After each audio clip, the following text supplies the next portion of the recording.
அகிலத்தின் அன்பான சொந்தங்களுக்கு இனிய வணக்கம். இன்றைய உலகின் முக்கிய செய்திகளோடு இணைந்திருக்கின்றோம்.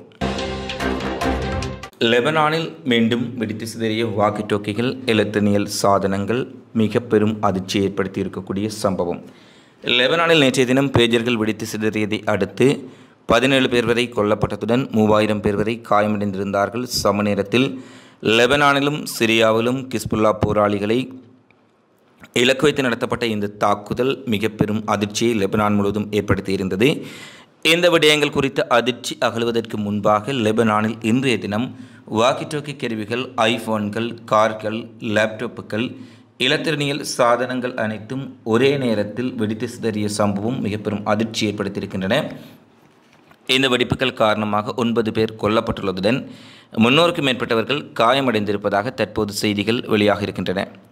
குறிப்பாக நேற்று நடைபெற்ற தாக்குதலின் உடைய அச்சம், அதிர்ச்சியிலிருந்து லெபனானிய மக்கள் மீளாத சூழ்நிலையில் இந்த தாக்குதல் மீண்டும் நடத்தப்பட்டுள்ளது. இந்த எலக்ட்ரானியல் கருவிகளை கேக் செய்து இஸ்ரேலினுடைய மொசாட் தரப்பே இந்த நடவடிக்கைகளை செய்திருக்கலாம் என பலரும் கருத்துக்களை வெளியிட்டுள்ளார்கள். குறிப்பாக கிஸ்புல்லாக்கள் பயன்படுத்தும் வாக்கி டோக்கி கருவிகளே அதிக அளவில் வெடித்து சிதறி இருப்பதான செய்திகளும் வெளியாக இருக்கின்றன. இந்த சூழ்நிலையில் ஒரே நாளில் இஸ்ரேல் நடத்திய மொசாட்டின் தாக்குதலில் லேப்டாப், கார்கள் மற்றும் 20க்கும் மேற்பட்ட வீடுகள், 10 கடைகள் போன்ற பல்வேறுபட்ட சொத்துக்களும் வெடித்து சிதறி சேதமடைந்திருப்பதாக லெபனானில் இருந்து வரும் செய்திகள் தெரிவிக்கின்றன. சீனாவின் வுஹான் மாகாணத்தில் கடந்த 2019ஆம் ஆண்டு டிசம்பர் மாதம் கொரோனா வைரஸ் கண்டுபிடிக்கப்பட்டது.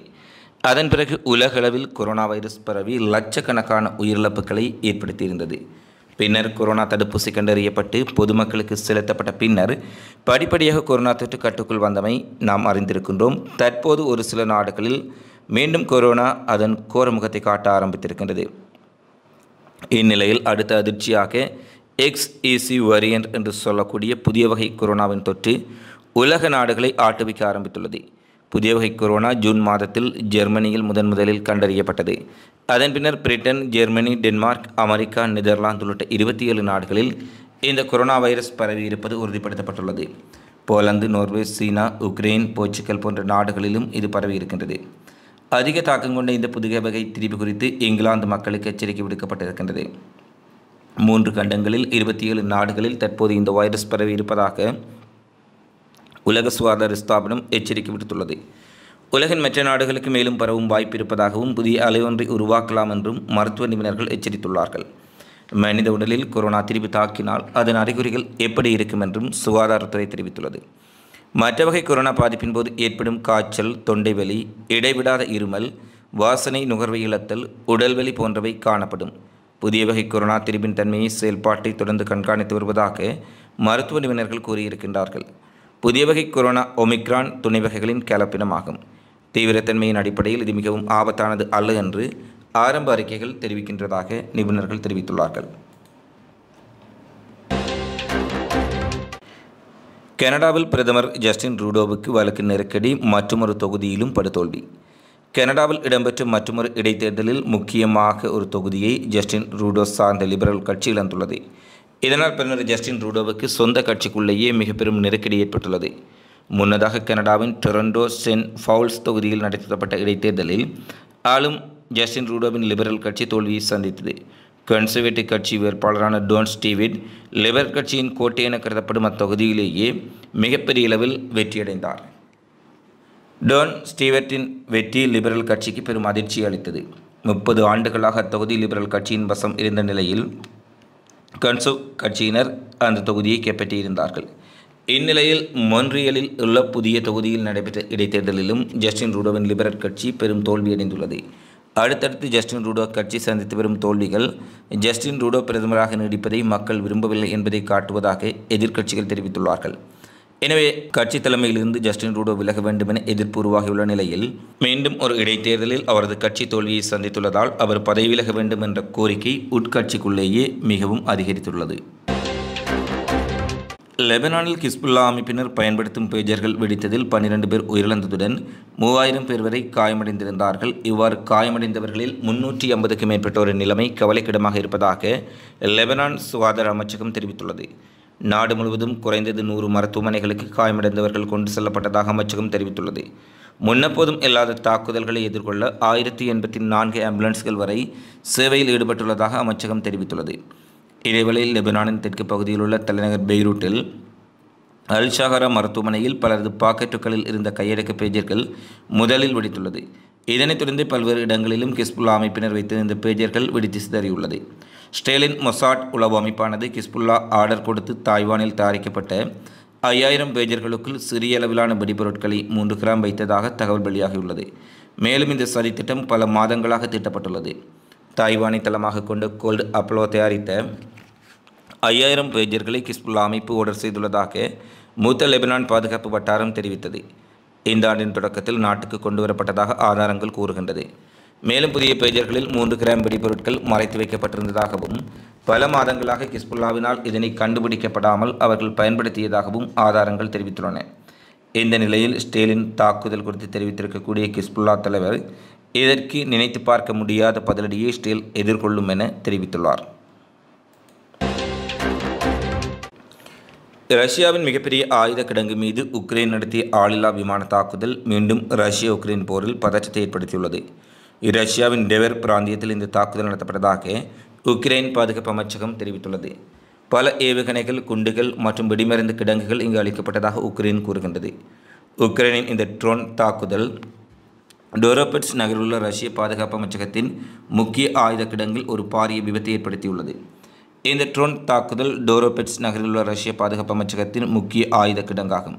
தாக்குதலுக்கு பின்னர் 6 கிலோமீட்டர் பரப்பளவில் தீ விபத்து ஏற்பட்டதாகவும் இந்த காலகட்டத்தில் லேசான அதிர்வுகளும் உணரப்பட்டதாக கூறப்படுகின்றது.